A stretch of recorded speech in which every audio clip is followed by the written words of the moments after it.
Hi friends. Banking industry में competition और साथ में प्रेशर जब से आरबीआई की गाइडलाइंस आई है तब से काफी बढ़ गया है।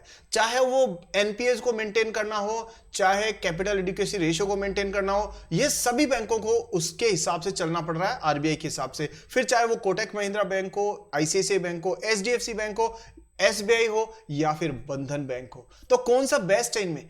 क्या बंधन बैंक एक अच्छा बैंक है? इस वीडियो में आज हम पूरा एनालाइज करेंगे, बंधन बैंक को डिकोड करेंगे और वीडियो के लास्ट तक आप साफ तौर पे समझ जाएंगे कि इस बैंक में किस प्रकार का पोटेंशियल है। ये वो बैंक है जो नॉर्थ ईस्ट में दोस्तों बहुत तेजी से बहुत ज्यादा ग्रोथ कर रहा है, चाहे आसाम हो चाहे वेस्ट बंगाल हो। इस बिजनेस बैंक का बिजनेस अधिकतर उस साइड में ही है, नॉर्थ ईस्ट और वेस्ट वाली साइड में, नॉर्थ ईस्ट वाली साइड में। तो क्या गवर्नमेंट का जब से पुश हुआ है टूरिज्म नॉर्थ ईस्ट में बढ़ाने का, चाहे मेघालय हो, चाहे त्रिपुरा हो, चाहे अरुणाचल प्रदेश हो, या फिर इकोनॉमी को ग्रो करने का, क्या बंधन बैंक को फायदा मिलेगा, जानते हैं इस वीडियो के अंदर। बहुत इंपॉर्टेंट वीडियो है, बहुत रिसर्च करके बनाया गया है, इसलिए वीडियो को पूरा जरूर देखना है। और शुरू करते हैं सागरनॉमिक्स।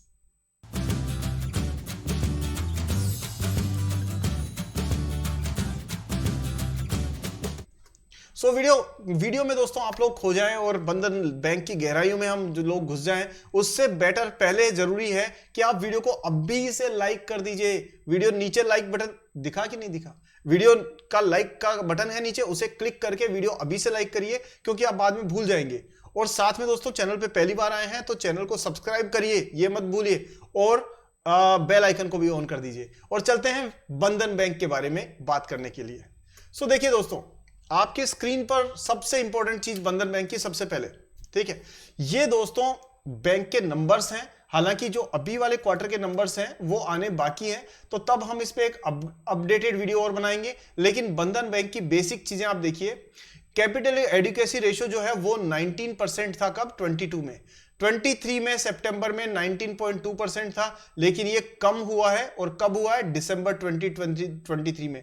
अब दोस्तों ये जो कैपिटल एडिक्वेसी रेशियो है ना, ये बैंक को मेंटेन करके रखना पड़ता है आरबीआई की गाइडलाइन के हिसाब से, और जितना ज्यादा उतना अच्छा। लेकिन यहां पर आप देख रहे हैं थोड़ी सी कमी आई है इसमें, चाहे वो टेम्परेरी कमी है लेकिन थोड़ी कमी तो है। नेट इंटरेस्ट मार्जिन, ये असली कमाई है। ये क्या है? एनआईएम। एनआईएम मतलब नेट इंटरेस्ट मार्जिन। मतलब देखो, सीधे शब्दों में मैं कहूं तो ये बैंक की असली कमाई है। कैसे? कि अगर बैंक ने एक हाथ पैसा लिया कहीं से और दूसरे हाथ उसने पैसा दिया कहीं पे, इसके बीच का जो मार्जिन है ना, that is called net interest margin. और बैंक की यही कमाई है। जब बैंक में आप पैसे जमा कराते हो तो एक सेविंग बैंक अकाउंट से वो आपको 3 से 4% का इंटरेस्ट देता है, ठीक है। और वो पैसा लेके वो जो कॉर्पोरेट्स हैं और जो बड़े बिजनेसमैन हैं उनको 9 से 10% या 12% जो भी है उस पर देता है। तो 10% उसने कमाया और 4% उसने आपको दिया, तो बीच में जो गैप है ना 6%, that is called net interest margin. ये बैंक की असली कमाई है। अगर ये बढ़ती है तो अच्छी बात है, ये कम होती है तो बुरी बात है। अब बंधन बैंक के केस में आप देख सकते हैं दोस्तों कि यहां पर ये स्टेबल है, यानी इसमें ग्रोथ हुई लेकिन ज्यादा तेजी से नहीं हुई, इसलिए शेयर मार्केट को कुछ समय तक ये पसंद नहीं आया। लेकिन क्या ये सिर्फ इतनी सी चीजों से बाकी चीजें देखनी चाहिए? नहीं। अब हम जरा और नंबर्स पे नजर डालें। ये दोस्तों नेट इंटरेस्ट इनकम है इसकी। तो यहां देखिए कि 2023 का जो क्वार्टर 3 था उसमें 20.8% थी, और उसके बाद में 24.54 हुई और अब हो गई है 25.3। ये एक ऐसी चीज है, ये एक अच्छी चीज है कि कंपनी का जो ओवरऑल जो नेट इंटरेस्ट इनकम है, जो इंटरेस्ट इनकम है वो बढ़ रही है। ऑपरेटिंग प्रॉफिट 15.8 से 16.6 हुआ है, वो भी एक अच्छी चीज है। दोस्तों ये सारे नंबर्स ना इसके फेवर में बात करते हुए नजर आ रहे हैं। प्रॉफिट आफ्टर टैक्स, इसमें भी ग्रोथ हुई है। ये देखिए यहां से 7.2 से 7.3 बिलियन रुपीस हो गया है, ठीक है। ये नंबर्स तो अच्छे नंबर्स हैं। अब जरा बंधन बैंक के बेसिक्स पे नजर डालते हैं। दोस्तों ये वो कंपनी है, ये वो बैंक है जो अधिकतर नॉर्थ ईस्ट में अपना बिजनेस चलाता है। और अच्छी बात क्या है दोस्तों, आपने ध्यान दिया होगा कि ये बैंक ना हाउसिंग फाइनेंस में भी बहुत अच्छी अपनी पकड़ बनाने की कोशिश कर रहा है। और देखिए जैसे हमारे प्राइम मिनिस्टर साहब है, उनका वो एक सपना है कि हर घर को, हर व्यक्ति को वो घर देना चाहते हैं। इसका मतलब हाउसिंग सेक्टर में डिमांड जबरदस्त आने वाली है। जैसे कहा था ना कि 3 करोड़ घर जो है वो डिलीवर करने के बाद 2 करोड़ घर प्रधानमंत्री आवास योजना के अंतर्गत और दिए जाएंगे। सो कहीं ना कहीं हाउसिंग फाइनेंस कंपनीज को फायदा होता हुआ नजर आएगा। और दोस्तों बंधन बैंक ने बहुत स्मार्टली एक काम किया कुछ टाइम पहले, और वो क्या किया, गृह फाइनेंस, GRUH, गृह फाइनेंस जो है, गृह हाउसिंग फाइनेंस कंपनी को इसने मर्ज कर लिया था कुछ टाइम पहले, और इस वजह से इसका बिजनेस हाउसिंग फाइनेंस में भी अच्छा खासा ग्रो कर रहा है। सो यहां पर आप देख सकते हैं कि कंपनी के पास अपॉर्चुनिटी तो है। अब ये यहां मैं आपको एक इंपॉर्टेंट चीज बता दूं कि इसने ये देखिए, इसका जो बिजनेस आता है दोस्तों, 11% बिजनेस इसका आता है ट्रेजरी से, और 84% बिजनेस आता है रिटेल बैंकिंग से। अब रिटेल बैंकिंग क्या होती है? अरे बाबा वही जो आप बैंक में जाके पैसा जमा करते हैं, फिर पैसा निकालते हैं, FD करवाते हैं, इस तरीके की जो भी डिपॉजिट स्कीम्स होती है उनका फायदा लेते हैं, ये सब रिटेल बैंकिंग है। आपके हमारे जैसे रिटेल इन्वेस्टर्स वो जो बैंकिंग एक्टिविटी करते हैं, that is retail invest banking. So इस बैंक का मैक्सिमम पैसा जो है वो रिटेल बैंकिंग से आता है, बिजनेस। सो अब ना आपको ये जानना जरूरी है, हर बैंक का ध्यान से सुनिएगा, मुद्दा पकड़िएगा, हर बैंक का ना बिजनेस सेगमेंट अलग होता है। जैसे आपने देखा होगा कि कुछ जैसे सिंडिकेट बैंक या कुछ बैंक्स ऐसे हैं जो सिर्फ B2B पे फोकस करते हैं, उनका मकसद होता है सिर्फ बिजनेसेस को लोन देना। कुछ ऐसे होते हैं जो कि HNIs को देते हैं, जो बड़े करोड़ों के लोन लेने वाले बड़े हाई फाई लोग होते हैं उनको लोन देते हैं। कुछ ऐसे होते हैं जो गरीबों को लोन देते हैं। सो अलग अलग बैंकों का अलग अलग टारगेट मार्केट है। इसी तरह से जो बंधन बैंक है उसका टारगेट मार्केट है रिटेल बैंकिंग, मतलब हर आम आदमी को ये लोन देने में इंटरेस्टेड है।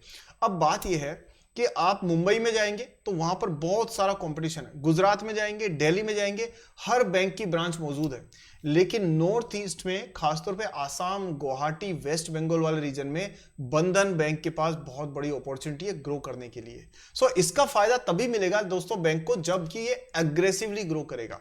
अगर ये ढीला पड़ गया तो फिर नहीं मिलेगा, ये चीज है। अब देखिए बैंक ने क्या अच्छा किया, बैंक ने अच्छा ये किया कि जो ग्रोस NPAs हैं, नॉन परफॉर्मिंग एसेट्स के नंबर को, जो 6.5% होता था, 6.5% था, उसको ये कम करके दोस्तों कहां लेकर के आ गए, ये लेकर के आए, हाँ सॉरी, जो ठीक है, जो 2021 में 6.8% था उसको कम करके ये लेकर के आ गए 6.5% पे, और उसके बाद भी कंटिन्यूअसली कम करते आ रहे हैं। और जो नेट NPAs है वो 3.5% से कम करके नेक्स्ट ईयर ये मतलब 2022 में ये 1.7% पे लेके आ गए। इसका मतलब रिजर्व बैंक ऑफ इंडिया के डर से ही सही, लेकिन कंपनी अच्छा खासा फोकस कर रही है अपने NPAs को कम करने में।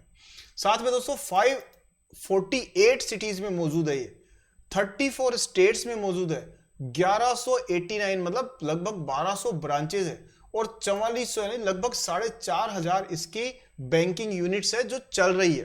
तो इस प्रकार से दोस्तों ये एक बहुत बड़ा ऑल इंडिया लेवल का बैंक है। बट गृह फाइनेंस की एक्विजिशन के बाद में इसने हाउसिंग फाइनेंस पे फोकस करना भी शुरू किया। ये बैकग्राउंड हुआ, टेक्निकल फंडामेंटल्स पे नजर डालते हैं। हाँ, और एक चीज मैं आपको जरा पहले बता दूं कि दोस्तों यहाँ ना एक चीज है, यहाँ ना अच्छी मेहनत करने वालों को ना बड़ा सपोर्ट नहीं करते लोग। जैसे कौन से लोग, जैसे आप लोग, आप मेरे मित्र हो ना, लेकिन सपोर्ट कहाँ करते हो? अरे जो अच्छी मेहनत करने वाले लोग हैं उनके सब्सक्राइबर्स होते हैं 25-30 हजार, जैसे हमारे। और जो झूठ बोलते हैं, गारंटियां देते हैं और आपको कहते हैं ये 10 स्टॉक आपको करोड़पति बना देंगे रातों रात, दोस्तों ऐसे लोगों के सब्सक्राइबर्स होते हैं 30-40 लाख। तो क्या करना चाहिए? हमारे जैसे जो मेहनत करने वाले लोग हैं ना, वो धीरे धीरे उम्मीद ही छोड़ देते हैं कि भाई समझाना बेकार है। देखो आमतौर पे ना पब्लिक को भी यही पसंद आता, आपको भी यही पसंद आता होगा कि कोई चटकारे वाली न्यूज मिले, कोई ऐसी न्यूज मिले जो ऐसे चटक मटक, जिसमें ऐसे आश्चर्यचकित करने वाली बात हो। ध्यान रखो दोस्तों, अगर आप मैथ सीख रहे हैं क्लास के अंदर तो 40 मिनट का पीरियड है, तो आपको वो 40 मिनट तक बोरिंग लगे चाहे नहीं लगे, आप मेहनत करके कंटिन्यूसली टिकेंगे, सीखेंगे, तभी फायदा होगा। ऐसे चटकारे लेने वाली चीजों से सिर्फ मनोरंजन हो सकता है, पैसा नहीं बन सकता। सो मेरा कहने का मतलब है कि दोस्तों आपको ना ये सपोर्ट करना पड़ेगा अपने भाई को, और वीडियो को सब लोगों तक पहुंचाने में और वीडियो को लाइक करने में। ये आपकी ड्यूटी है, ये धर्म है आपका। जैसे वीडियो बना के एनालिसिस करना मेरा धर्म है, आप अपना नाम निभाइए, मैं मेरा धर्म निभाता हूं। एक का भी धर्म छूटा तो हमारा नाता टूटा, समझ गए? चलिए दोस्तों, प्लीज डोंट माइंड इट, ये पर्सनल उद्गार हैं जो कभी कभी बाहर आ जाते हैं। वापस बंधन बैंक पे, यहां देखिए, क्योंकि यार मैं आपसे नहीं कहूंगा तो किससे कहूंगा? आप सपोर्ट नहीं करोगे तो कौन करेगा? ये बात है। क्योंकि फिर मैं ही उत्साहित नहीं रहूंगा तो क्या फायदा फिर। चलिए, बंधन बैंक जो है ना 190 रुपीज, 190 रुपीज पर अभी प्राइस ट्रेड कर रही है। 30,000 करोड़ की मार्केट कैप है, यानी अच्छा खासा साइज है कंपनी की। साथ में 0.78% डिविडेंड यील्ड दिया है। रिटर्न डिविडेंड का जो पे आउट है ना 11% है, बट ठीक है, दे तो रहा है ना कम से कम। रिटर्न ऑन इक्विटी 11.9% है। अब देखो यहां ना इंपॉर्टेंट चीज है, सेल्स की ग्रोथ हुई है 27%, लेकिन प्रॉफिट की ग्रोथ हुई है 10%। और यही वजह है कि कंपनी का जो स्टॉक है ना वो उतनी तेजी से ग्रो नहीं कर रहा, क्योंकि मार्केट उम्मीद कर रहा है कि इसका प्रॉफिट बढ़ेगा, लेकिन इसकी सिर्फ सेल्स बढ़ी है, प्रॉफिट उस रफ्तार से नहीं बढ़ा है। लेकिन आगे क्या होगा, क्या आगे भी ऐसा रहेगा? तो दोस्तों आंसर है बिल्कुल भी नहीं। क्यों? क्योंकि आगे इसको हाउसिंग फाइनेंस का भी फायदा मिलेगा, तो ये जरूर आगे बढ़ेगा। पायोस की स्कोर 4 है, लेकिन हम ज्यादा कंसिडर नहीं करेंगे। बैंकिंग कंपनीज में पायोस की स्कोर को के अलावा फैक्टर्स को देखना जरूरी होता है। 10 की प्राइस टू अर्निंग रेशियो है, तो बहुत सस्ते में मिल रहा है दोस्तों, इसमें कोई दो राय नहीं है। हाँ, लेकिन मैं आपको यह कहूं कि इमीडिएटली तेजी से रातों रात आपको मल्टीबैगर रिटर्न दे देगा, इसके चांसेस थोड़े से कम है। हाँ, लेकिन यह है कि स्लो एंड स्टडी तरीके से यह बैंक ग्रो कर सकता है। आगे बात करें दोस्तों शेयर होल्डिंग की, तो देखो यहां ना पिक्चर ज्यादा पकड़ में आएगी कि प्रोमोटर्स के पास 40% था लगभग, अभी भी 40% है। डीआई जो फॉरेन इन्वेस्टर्स 35% पकड़ के बैठे थे, अभी भी पकड़ के बैठे हैं। डोमेस्टिक इन्वेस्टर्स ने, यहां ध्यान दीजिए, जो हिंदुस्तान के खुद के इन्वेस्टर्स है ना, उन्होंने तो पहले इसमें 1% 1.9% स्टेक ले रखा था। कितना शेयर होल्डिंग थी 1.9, पर अब कितनी हो गई 14% से ऊपर। क्यों हो गई? क्योंकि जब अयोध्या में राम मंदिर बना, साथ में जम्मू एंड कश्मीर में टूरिज्म बढ़ा, उसके साथ में गवर्नमेंट ने अनाउंस कर दिया कि नॉर्थ ईस्ट में सभी मिनिस्टर्स को लगातार वहां जाकर के टूरिज्म को प्रमोट करना, इकोनॉमी को बूस्ट करना जरूरी है। इसका मतलब गवर्नमेंट चाहती है कि नॉर्थ ईस्ट को डेवलप करे, तो वहां पर जो बैंकिंग इंडस्ट्री में टॉप पर है उसको डेफिनेटली फायदा होगा। तो आने वाले समय में क्या बंधन बैंक को फायदा होना चाहिए बिल्कुल, क्योंकि अपॉर्चुनिटी तो है। अभी कितना इनकैश कर पाती है ये इनके मैनेजमेंट पे डिपेंड करता है। चलिए दोस्तों, तो ओवरऑल आप देख सकते हैं कंपनी अंडर वैल्यूड है और पोटेंशियल भी है। अब बात करते हैं हम, हाँ ये है कि बुरे दौर से गुजर रही है इस समय, इसमें कोई डाउट नहीं है। चलिए अब हम देखते हैं इसके टेक्निकल्स पे।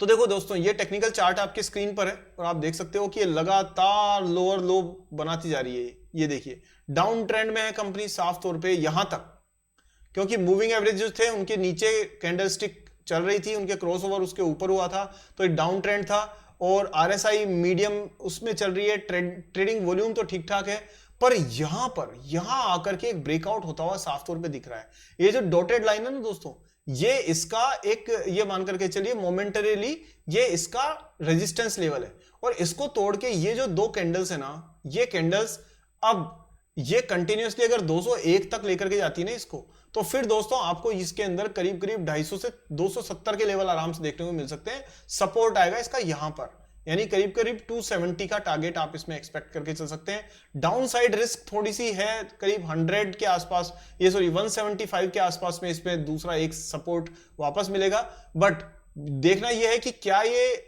इससे, ये डॉटेड लाइन से यानी इस रेजिस्टेंस से ऊपर रह पाती है प्राइस। ये डिपेंड करेगा इसके आने वाले दिनों में जो नंबर्स आएंगे, जो रिजल्ट्स आएंगे उस पर। सो नजर रखिएगा दोस्तों। अभी के लिए मैं कहूंगा कि बहुत स्ट्रॉन्ग बाई ट्रेंड तो नहीं है इसमें, यह वेट एंड वॉच वाला ट्रेंड है। तो अगर देखो आप लोग लॉन्ग टर्म इन्वेस्टर हो और अगर आप 5-7 साल के लिए कोई चीज को खरीद करके रखना चाहते हो, तो ऐसे स्टॉक्स को आप कंसिडर कर सकते हो। पर ये ऐसे नहीं है कि आज लिया और कल 10 गुना हो गया, ऐसे चांसेस इसके कम है। हो भी सकता है बट चांसेस कम है। सो दोस्तों, ये एक शॉर्ट एंड स्वीट एनालिसिस रखने की कोशिश की है मैंने बंधन बैंक का। उम्मीद है कि बंधन बैंक में ओवरऑल एक छोटा एनालिसिस में आपको समझ में आ गया होगा कि कैसा पोटेंशियल है इस बैंक में, क्या अपॉर्चुनिटीज है, क्या इसकी चैलेंजेस हैं और कैसा परफॉर्म कर सकता है। इन सारे क्वेश्चंस के उम्मीद करता हूं आपको जवाब मिले होंगे। फिर भी कोई क्वेश्चन है तो जरूर कमेंट सेक्शन में पूछिए। इसके अपडेटेड रिजल्ट्स पर भी एक वीडियो बनाना है क्या, ये भी मुझे बताइएगा। हाँ, और आपका और कोई सवाल है जरूर पूछिए। और दोस्तों हाँ, आपने वो काम कर दिया क्या, वीडियो लाइक करना और वीडियो को शेयर करना, क्या ये दोनों काम आप कर चुके हो? नहीं कर चुके हो तो अभी पहले वीडियो को लाइक करिए और वीडियो को शेयर करिए। नीचे शेयर बटन भी है और लाइक बटन भी है, दोनों को एक एक बार दबाइए और सारे दोस्तों को शेयर करिए, क्योंकि जो भी बंधन बैंक में जाने अनजाने में इन्वेस्ट कर रहे हैं उनको ये वीडियो जरूर देखना चाहिए। वो दिल से आपको धन्यवाद देंगे, इसलिए सबके साथ शेयर करिए। चलिए दोस्तों, चैनल पे पहली बार आए हैं तो सब्सक्राइब करने के लिए, बेल आइकन को ऑन करने के लिए, वीडियो को हमेशा की तरह लाइक करने, शेयर करने के लिए, इतना सारा प्यार और सपोर्ट देने के लिए बहुत बहुत धन्यवाद। अगले वीडियो में जल्दी ही मिलते हैं, तब तक हैप्पी इन्वेस्टिंग एंड जय हिंद।